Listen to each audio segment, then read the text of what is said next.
بسم الله الرحمن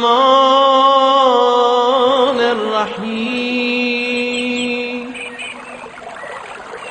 اللهم كن لوليك الحجة ابن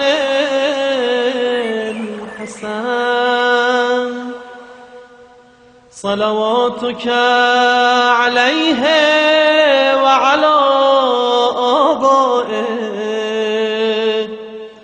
في هذه الساعة وفي كل ساعة وليا وحافظا وقائدا وناصرا ودليلا وعينا حتى تسكنه أرضك طوعا وتمتعه فيها طويلا. الحمد لله رب العالمين خالق السماوات والأرضين باعث الأنبياء والمرسلين ثم الصلاة والسلام على رسوله الكريم وعلى أهل بيته الطيبين الطاهرين المعصومين المظلومين المنتجبين سيما بقية الله في الأرضين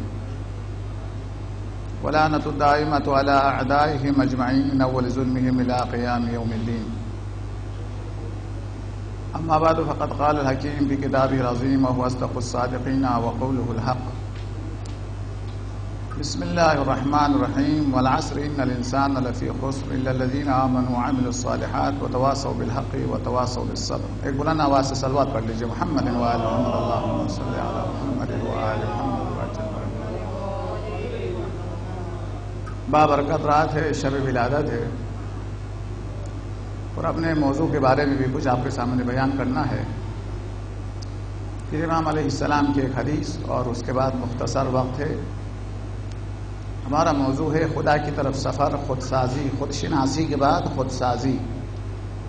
انسان اپنے آپ کو بنانا، انسان اپنے آپ کو بلندی کی طرف لے جانا. اس کے لیے شرط اول، جیسا کہ کل آپ کے سامنے اشارہ ہوا، وہ یہ ہے کہ اللہ پر توکل، اللہ تبارک و تعالی پر ایمان، اللہ کی طاقت پر ایمان. السلام علیکم. اور جب تک اللہ تبارک و تعالی کی ذات پر اعتبار نہ ہو، ایمان نہ ہو، عقیدہ نہ ہو، انسان بلندی کی طرف سفر اختیار نہیں کر سکتا. اب مختصر وقت کے اندر ان مراتب کی طرف اشارہ کروں گا.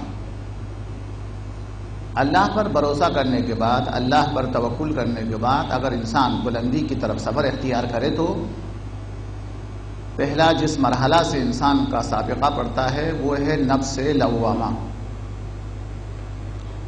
نفس لوامہ یعنی جب انسان سے کوئی گناہ سرزد ہو جائے تو ملامت ہو، افسوس ہو، ندامت ہو. کہ اگر گناہ کرنے کے بعد انسان کو ندامت ہوتی ہے، افسوس ہوتا ہے، پچھتاوا اگر ہوتا ہے تو یہ بلند مرتبہ کی تو دلیل نہیں ہے، لیکن نفس زندہ ہونے کی دلیل ہے. یعنی اس بات کی دلیل ہے کہ ضمیر مردہ نہیں ہوا ہے، ضمیر ابھی زندہ ہے. اور علماء قدیم اپنے درس کے درمیان ہفتے میں ایک دن، 2 دن یا خاص طور پر جمعرات یا بدھ کے دن اپنے درس کو روک کر یہ لوگ اپنے شاگردوں سے فرمایا کرتے تھے کہ ہم اپنے ضمیر کو یا اپنے نفس کو یا اپنے ایمان کو چیک کرتے ہیں کہ یہ زندہ ہے یا نہیں ہے. ہمارے دل کے اندر کوئی ایمان کا کوئی مادہ ہے نہیں ہے، یا ہمارا نفس ابھی تازہ ہے یا نہیں ہے، ہمارے نفس کے اندر کوئی حیات ہے یا نہیں ہے، چیک کرتے ہیں. اس طریقے سے بیماری کے اندر شوگر کے بارے میں انسان چیک کرتا ہے کہ شوگر کا لیول کہاں تک ہے، پریشر کے بارے میں چیک کرتا رہتا ہے. زمانے قدیم کے علماء اپنے استاد جو اپنے شاگردوں سے کہا فرمایا کرتے تھے کہ ہم چیک کریں گے کہ ہمارا ایمان زندہ ہے یا نہیں ہے، ضمیر زندہ ہے یا نہیں ہے. لہذا کتابیں بند کرنے کے بعد استاد اپنے شاگردوں کے سامنے قرآن کریم کی چند آیات جس میں عذاب کا ذکر ہے، اور آپ کو معلوم ہے کہ قرآن کریم کے اندر عذاب کے ساتھ کبھی عذاب عظیم کا لفظ ہے، کبھی عذاب علیم کا لفظ ہے، دردناک عذاب، عظیم عذاب، مختلف قسم کے الفاظ ذکر ہوا ہے، وہ خود ایک تفسیر طلب ہے۔ ایک عذاب کا بھی کتاب عذاب عظیم ہے، کبھی وہ عذاب سے زیادہ عذاب دردناک ہے، یہ الگ الگ چیزیں ہیں۔ کبھی جو ہے وہ عذاب بھی ہے اور انسان کو رسوا کرنے والا بھی ہے، ذلت کا پہلو بھی اس کے اندر موجود ہے، مختلف درجات ہے اس کے لیے۔ خلاصہ وہ شاگرد آنکھیں بند کرتے تھے، اساتذہ جو ہے وہ قرآن کی تلاوت کرتے تھے جس میں عذاب کا ذکر ہو، برزخ کا ذکر ہو، جہنم کا تذکرہ ہو، اور ان سے کہتے تھے کہ دیکھو کہ چیک کرو کہ جو گناہ انسان سے سرزد ہوا ہے، تم سے سرزد ہوا ہے، اس پر تمہیں کوئی افسوس ہے یا نہیں ہے، کوئی خوف ہے یا نہیں ہے۔ تو کچھ لوگ تو کچھ دیر آنکھیں بند کرنے کے بعد وہ خوش ہو جاتے تھے، وہ سجدے میں جاتے تھے، کہتے کہ خدا کا شکر ہے کہ ابھی ہمیں افسوس ہو رہا ہے، اپنے گناہوں کے اوپر ندامت ہے، اپنے گناہوں پر ہمیں پچھتاوا ہے۔ اس کا مطلب یہ ہے کہ ہمارا نفس ابھی زندہ ہے، ہمارا ایمان ابھی زندہ ہے، ہمارے دل کے اندر تھوڑا سا خوف خدا موجود ہے۔ وہ اللہ کا شکر ادا کرتے تھے کہ فی الحال ترقی کی گنجائش موجود ہے۔ کچھ طلاب اور شاگرد ایسے تھے کہ جو چیختے ہوئے سجدے میں جاتے تھے کہ ہم تو گئے، ہمارے دل میں کوئی خوف پیدا نہیں ہوا۔ اس کا مطلب یہ کہ ہمارا نفس مردہ ہو چکا ہے، ہماری روح ختم ہو گئی ہے، ہمارے اندر کوئی ضمیر باقی نہیں رہا، ہمارے اندر کوئی ایمان باقی نہیں رہا۔ تو یہ لفظ لوامہ، گناہ کرنے کے بعد افسوس، ندامت، پچھتاوا، یہ بلند نفس کی دلیل نہیں ہے، لیکن ضمیر زندہ ہونے کی دلیل ہے۔ یہ پہلا مرتبہ ہے، پہلی منزل ہے۔ اگر اس منزل سے انسان آگے بڑھ جاتا ہے تو اور ایک منزل آتی ہے جس کا نام ہے نفس مفکرہ، یعنی ایک نفس ہے جہاں پہ فقط گناہوں کے بارے میں ندامت نہیں ہے، بلکہ مفکرہ، سوچنے والا، غور و فکر کرنے والا، اپنی عاقبت کو، دنیا کو مقایسہ کرنا، کون سا بہتر ہے، کون سا خراب ہے، کس میں دوام ہے، کس میں بقا ہے، کس میں فائدہ زیادہ ہے، کس میں نقصان زیادہ ہے، اپنے بارے میں سوچنے والا نفس، نفس مفکرہ، نفس عاقلہ، کہ حیوان کی طرح محمل زندگی نہیں گزارتا، بلکہ وہ سوچتا ہے کہ میں کہاں سے آیا ہوں، مجھے کیوں بھیجا گیا ہے، مجھے پھر یہاں سے کہاں جانا ہے۔ ایک باہدف، ایک بامقصد زندگی کے بارے میں خیال کرتا ہے، سوچتا ہے۔ یہ نفس لوامہ کے بعد ہے۔ وہ یہ خیال کرتا ہے کہ اللہ نے مجھے کھیلنے کودنے کے لیے تو نہیں بنایا ہوگا، اللہ تبارک و تعالیٰ نے مجھے بے مقصد تو نہیں بنایا ہے، یا میرے بنانے والا کون ہے، اس نے کیوں بنایا ہے، کیوں بھیجا ہے، اور اس کے بعد کیا ہوگا۔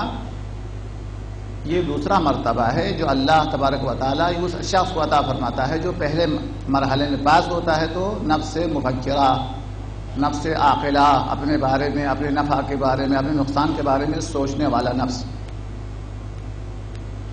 اگرچہ بہت باتیں یہاں ہو سکتی ہیں لیکن ہمارے پاس ٹائم نہیں، آگے بڑھ جاتے ہیں۔ پھر اگر نفس مفکرہ یا نفس عاقلہ انسان کو حاصل ہو جائے تو پھر ایک مرحلہ آتا ہے، اس مرحلے کا نفس ہے نفس ملہمہ۔ پھر اللہ تبارک و تعالیٰ کی طرف سے اسے الہام ہونا شروع ہو جاتا ہے، کچھ چیزیں اللہ تبارک و تعالیٰ اس کو سکھاتا ہے، اللہ تبارک و تعالیٰ کچھ چیزیں ان کے ذہن کے اندر القاء فرماتا ہے۔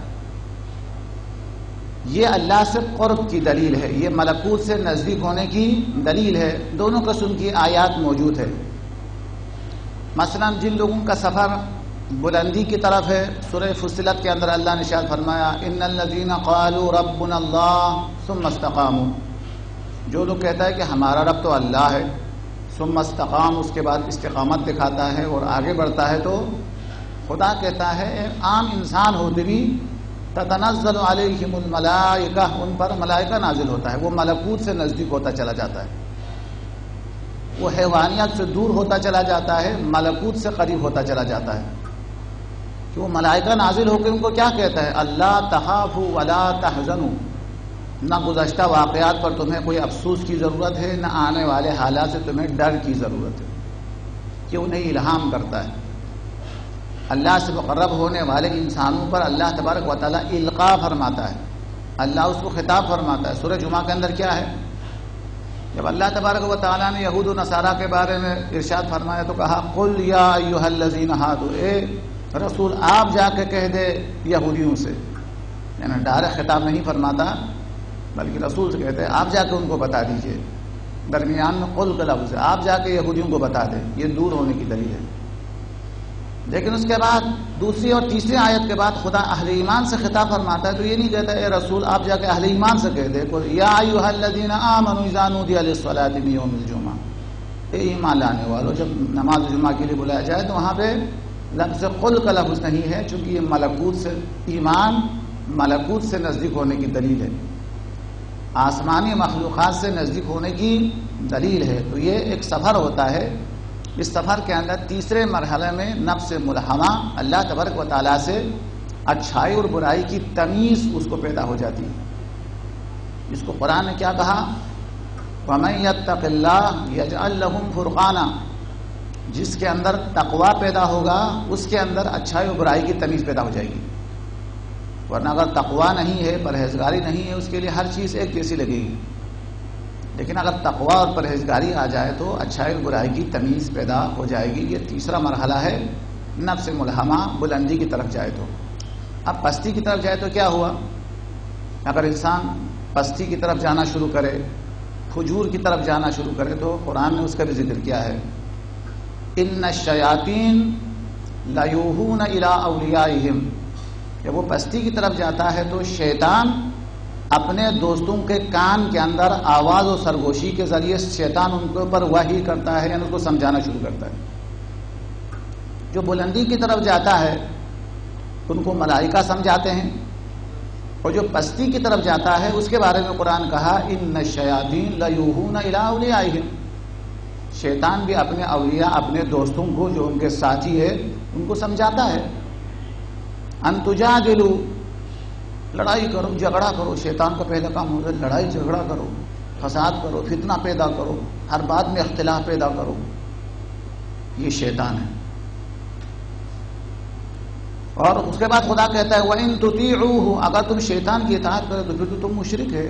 یہ پستی کی طرف جانے کی صورت میں، اگر پستی کی طرف چلا جاتا ہے تو شیطان اس کے کانوں میں کچھ چیزیں ڈالتا ہے، اور اگر بلندی کی طرف چلا جاتا ہے تو اللہ کے ملائکہ انسان کے لیے خدا کی طرف سے الہامات، اچھی باتوں کا القاء، اچھی باتیں سمجھانا کہ کس مرحلے پر کیا کرنا ہے، کیا فیصلہ کرنا ہے، بچے کو کس لین کے اندر بھیجنا ہے، تجارت کے اندر کس شعبے کو انتخاب کرنا ہے، عبادت میں سے کون سے بہتر عبادت کو انجام دینا ہے، ہر مرحلے میں اللہ اس کی رہنمائی فرماتا ہے، اللہ تبارک و تعالیٰ اس کو ہدایت دیتا ہے، اللہ تبارک و تعالیٰ اس کی رہنمائی فرماتا ہے۔ یہ ہے ہماری مثال اسی طریقے سے جیسے سمجھانے کی خاطر دنیا کے اندر جو ہماری مثال ہے ایسا ہی ہے، جیسے میدان کے اندر چند لوگ ہیں جو کھیل رہے ہوتے ہیں، کھلاڑی ہوتے ہیں، کھیل رہے ہوتے ہیں، اور تماشا دیکھنے والے بہت سارے ہوتے ہیں، اور جب وہ کھیلنے والا آدمی کوئی اچھا کام کرتا ہے، کوئی اچھی کارکردگی دکھاتا ہے، کوئی اچھا موقع جو اس سے استفادہ کرتا ہے تو جو اس کھلاڑی کے دوست ہیں وہ سارے دوست خوش ہو جاتے ہیں، تالیاں بجاتے ہیں، اپنی جگہ سے کھڑے ہو جاتے ہیں۔ لیکن اگر ایک موقع ضائع ہو گیا، ایک اچھا موقع تھا اس کے ہاتھ سے نکل گیا تو پھر کیا ہوتا ہے، جو اس کے دوست ہے وہ خاموش ہو جاتے ہیں، جو اس کا جو دشمن ہے وہ تالیاں بجاتا ہے، وہ خوش ہوتا ہے۔ بالکل اسی طریقے سے انسان بھی اس دنیا کے اندر میدان کے کھلاڑی ہے، وہ کھیل رہا ہوتا ہے۔ آپ اور ہمارے اعمال کو دیکھنے کے لیے، تماشا دیکھنے کے لیے ایک طرف خدا کا لشکر ہے جس کو ہم ملائکہ کہتے ہیں، اور ایک شیطان کا لشکر ہے جو جنود الشیاطین ہے۔ وہ انسان کی طرف دیکھ رہا ہوتا ہے، انسان کی طرف نگاہ رکھتے ہیں دونوں۔ جب انسان کوئی اچھا عمل کرتا ہے جس سے ملائکہ کے نزدیک ہو جاتا ہے، ایک ایسا عمل کرتا ہے جو ملائکہ سے ملتا جلتا ہے، ایک ایسی صفت انسان کے اندر آ جاتی ہے جو ملائکہ سے ملتی جلتی ہے، ایک ایسی صفت ایک ایسا کام سرزد ہوتے ہی میدان کی طرح اللہ کے جو لشکر ہے فرشتوں کے اندر ایک شور ہوتا ہے، آفرین اور دعاؤں کی آوازیں بلند ہوتی ہیں، وہ خوش ہو جاتا ہے۔ لیکن اگر اچھا موقع ہاتھ سے ضائع ہو جاتا ہے، کوئی عمل وہ ضائع کرتا ہے، عمل کو انجام نہیں دیتا ہے، تو پھر ملائکہ جو لشکر خدا ہے، لشکر رحمان ہے، وہ خاموش ہو جاتے ہیں، لشکر شیطان بہت زیادہ خوش ہو جاتا ہے، جیسے عام میدان کے اندر ایسا ہوتا ہے۔ تو ماہ رمضان بھی ایسا ہی ایک میدان ہے، ہم سب کے سب اعمال کے لیے، تلاوت اور مناجات، ان چیزوں کے لیے اللہ تبارک و تعالیٰ نے ایک اچھا سا موقع دیا ہے، اور کتنا بڑا موقع کہ ایک آیت کی تلاوت، پورا قرآن پڑھنے کا ثواب، ایک آدمی کو افطار دینا، پورا غلام آزاد کرنے کا ثواب، ہر ایک چھوٹے چھوٹے عمل کے لیے اللہ نے اتنا زیادہ اجر رکھا ہے۔ اس مہینے کے اندر جب کوئی انسان اچھا عمل کرتا ہے، قرآن کی تلاوت کرتا ہے، مناجات کرتا ہے، تسبیح پڑھتا ہے، درود پڑھتا ہے، کوئی اچھے عمل کرتا ہے، تو ملائکہ خوش ہو جاتے ہیں۔ بزم ملائکہ میں آفرین، شاباش کی آوازیں جو ہے بلند ہو جاتی ہیں۔ لیکن خدا ہی نہ کرتا اگر ماہ رمضان کے اندر بھی جو اچھا موقع تھا کہ انسان گناہ کرتا ہے، تو باقی مہینوں سے زیادہ گناہ، ڈبل گناہ ہوتا ہے انسان کے اوپر، ڈبل گناہ، تو پھر اللہ کا جو لشکر ہے وہ خاموش ہو جاتا ہے، شیطان کا لشکر بہت زیادہ خوش ہو جاتا ہے۔ تو بات کہیں سے کہیں نکل گئی، تو نفس ملہمہ، اللہ تبارک و تعالیٰ اچھائی اور برائی کی تمیز دیتا ہے، اور انسان کو آگے بڑھنے کے لیے راستہ ہموار ہو جاتا ہے۔ اور چونکہ آج وقت نہیں ہے لہٰذا میں نام لے کے چھوڑ دوں گا۔ اس کے بعد اسی راستے پہ جب انسان آگے جاتا ہے تو ایک نفس آتا ہے، اس نفس کا نام ہے نفس مطمئنہ۔ ایک ایسا مقام آ جاتا ہے کہ جہاں انسان نفس مطمئنہ کا مالک ہو جاتا ہے۔ نفس مطمئنہ کا مالک ہونے کے بعد اسے کوئی فرق نہیں پڑتا کہ کوئی چیز آئے یا جائیں، اس کی نگاہ اللہ تبارک و تعالیٰ پر ہے۔ وہ دنیا کے مال کو اپنے مقصد حیات نہیں سمجھتے، دنیا کی بادشاہیت کو وہ مقصد حیات نہیں سمجھتے کہ بادشاہیت، کرسی ملے نہ ملے، دنیا کا مال حاصل ہو یا نہ ہو، اس پر اس کی نگاہ نہیں ہے، اس کی نگاہ اس ذات پر ہے جو ہمیشہ اس کے لیے بقا حاصل ہے۔ اب چونکہ اللہ کی ذات اس کا ہدف ہے، اس کا مقصد ہے، جب اس کی نگاہ وہاں پر ہے تو پھر دنیا کے مال آنے سے بہت زیادہ خوش بھی نہیں ہوتا، مال چلے جانے سے بہت زیادہ غمزدہ بھی نہیں ہوتا، کرسی کے ملنے اور نہ ملنے سے اس کے اوپر کوئی فرق نہیں پڑتا، چونکہ وہ حالت اطمینان میں ہے، مطمئن نفس کے مالک بنا ہے، اس کے لیے بالکل برابر ہے، چاہے بیماری کی حالت ہو چاہے صحت کی حالت ہو، دونوں میں اللہ پر اس کی نگاہ ہے، اس کے لیے برابر ہے، چاہے مالدار ہو چاہے فقیری کا زمانہ گزار رہا ہو، دونوں صورتوں میں نگاہ اللہ کی ذات پر ہے۔ اسی طریقے سے اس کے لیے فرق نہیں پڑتا کہ اس کے پاس بہت سارا مال ہو تب بھی اللہ کی راہ پر خرچ کرتا ہے، اور اگر کچھ نہ ہو تب بھی اللہ کی راہ کو وہ نہیں چھوڑتا ہے۔ اہل ایمان اسی کو کہا جاتا ہے۔ اہل ایمان کیا ہے؟ فرمایا اہل ایمان وہی ہے کہ گناہ کرنے میں علی الاعلان اور خلوت میں کوئی فرق نہیں ہے، جو گناہ علی الاعلان نہیں کرتا وہ خلوت میں بھی نہیں کرتا، یہ ایمان کی دلیل ہے۔ اہل ایمان کی دوسری علامت، نفس مطمئنہ کی دوسری علامت یہ ہے کہ مال کا آنا اور فقیر اور دولت مند دونوں صورتوں میں اس کا معاش خرچ کرنے کا انداز ایک جیسا ہے، اس کی اندر کی کیفیت میں کوئی خاص تبدیلی نہیں ہے۔ اور پھر فرمایا سختی اور پریشانی دونوں میں وہ عدالت پر قائم رہتا ہے، یا تو دوسری روایت کے مطابق غصے کے عالم میں ہو یا نارمل حالت میں ہو، وہ عدالت کے راستے کو چھوڑتا نہیں ہے، ورنہ اگر غصے کی حالت میں عدالت سے باہر نکل جائیں، صرف نارمل حالت کے اندر وہ عدالت پر باقی رہے، یہ انسان ہے، مطمئن کامل انسان نہیں ہے۔ یا انسان کے پاس مال ہو تو کچھ اور حیثیت ہو، مال چلا جائے تو اس کی دوسری حیثیت ہو، نہیں، یہ انسان کامل نہیں ہے، نفس مطمئنہ کا مالک نہیں ہے۔ یا گناہ کرنے میں علی الاعلان کا گناہ کرنے میں شرم ہو لیکن خلوت میں گناہ انجام دیتا ہو، تو یہ کامل انسان نہیں ہے، نفس مطمئنہ کا مالک نہیں ہے۔ نفس مطمئنہ کا مالک وہ ہے کہ یہ چیزیں کہ خلوت میں ہونا، مجمع عام میں ہونا، فقیری اور امیری، یہ چیزیں اس کے لیے کوئی فرق نہیں ہے، ہر وقت اللہ کی راہ میں خرچ کرنے کے لیے آمادہ اور تیار رہتا ہے. بقول ایک شاعر کے، وہ فارسی شاعر کہتا ہے کہ جب انسان کا پیٹ بھرا ہوا ہے، سب کچھ ہے، تو وہ آدمی سامنے کودتا ہے تو اس کے سامنے روٹی پھینکنا کوئی کمال نہیں ہے. کمال تو اس وقت ہے جب خود بھوکے ہو، اللہ کی راہ میں خرچ کرنے کے لیے وہ نکل جاتا ہے، افطاری بھی اللہ کی راہ میں دیتا ہے. تو یہ وہ کمال ہوتا ہے کہ جب انسان کا جوہر، انسان کا پیٹ بھرا ہوا ہو، اس وقت انسان کے جوہر کا اندازہ نہیں ہوتا ہے کہ اندر سے کتنا بڑا انسان ہے. انسان بڑا ہونے کا اندازہ اس وقت ہوتا ہے جب خود بھوکا ہو تو دوسرے کا کتنا خیال رکھتا ہے. مجمع عام کے اندر یہ کیسا انسان ہے اس سے اندازہ نہیں ہوتا کہ بڑا آدمی ہے. خلوت میں کیسا ہے اس وقت پتہ چل جاتا ہے. نارمل حالت کے اندر کتنا با اخلاق ہے اس وقت انسان کا اندازہ نہیں ہوتا ہے. جب غصے کا عالم ہو تو یہ عدالت پر قائم رہتا ہے یا نہیں رہتا ہے.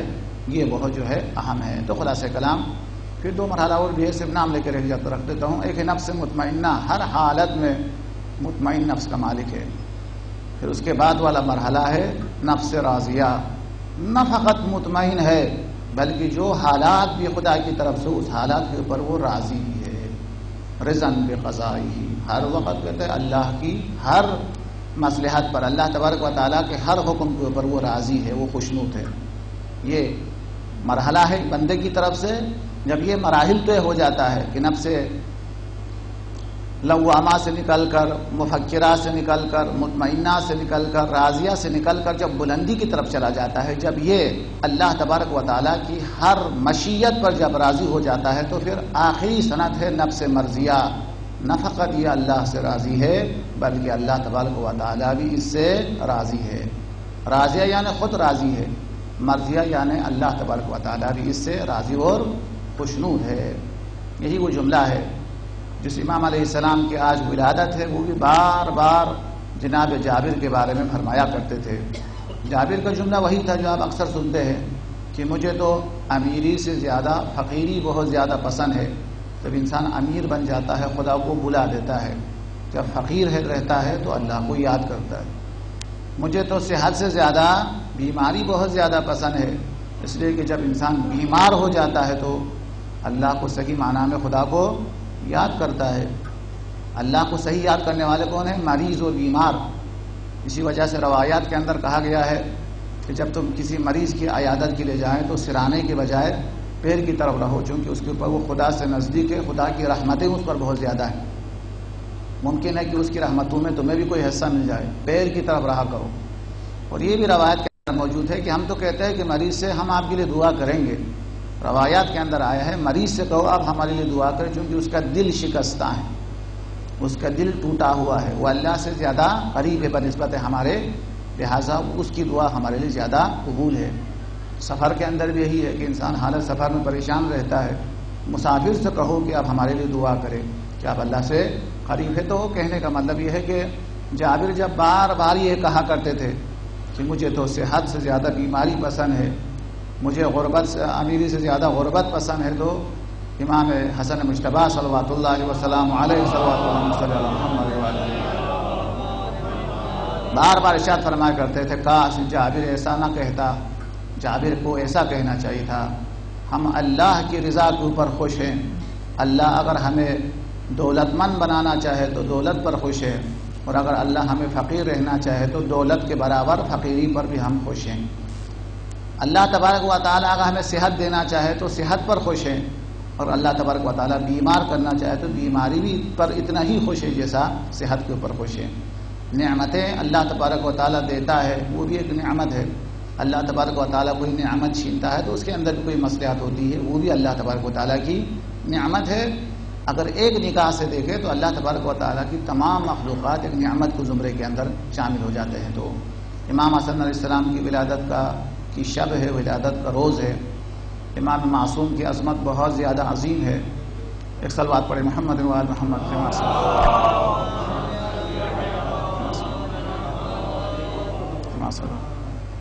معذرت چاہتا ہوں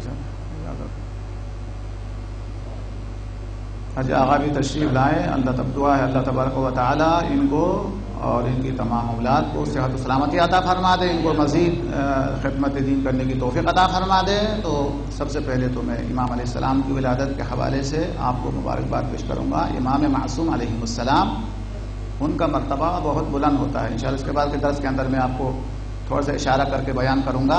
اللہ تبارک و تعالیٰ کی ایک سنت ہے, اللہ تبارک و تعالیٰ کا ایک طریقہ ہے کہ رزق دینے والا خدا ہے, لیکن اللہ جب رزق دیتا ہے تو رزق تقسیم کرنے کے لیے اس کے نمائندے ہوتے ہیں. اللہ تبارک و تعالیٰ انسان کو حیات دینے والا ہے, موت دینے والا ہے. تو اللہ تبارک و تعالیٰ موت تو خدا دیتا ہے, لیکن ایک فرشتہ معین ہے, اس فرشتے کے ذریعے اللہ تبارک و تعالیٰ لوگوں کی روح کو قبض کرتا ہے. بس اسی مثال کو بہتر سمجھتا ہوں. جس طریقے سے موت خدا کی طرف سے ہے, اس موت کو بانٹنے کے لیے خدا کی طرف سے نمائندہ موجود ہے, اس کا نام ہے ملک الموت. بالکل جس طریقے سے ملک الموت کا کام موت کو بانٹنا اور تقسیم کرنا ہے, اسی طریقے سے آسمان سے جو بھی اللہ کا نمائندہ آتا ہے اس کا کام حیات تقسیم کرنا ہے. حیات اللہ کے ہاتھ میں ہے, اللہ تبارک و تعالیٰ حیات دیتا ہے. موت بھی خدا کے ہاتھ میں ہے. جس طریقے سے موت فرشتے کے ذریعے خدا تقسیم فرماتا ہے, حیات بھی اللہ تبارک و تعالیٰ اپنے خاص نمائندوں کے ذریعے تقسیم فرماتا ہے.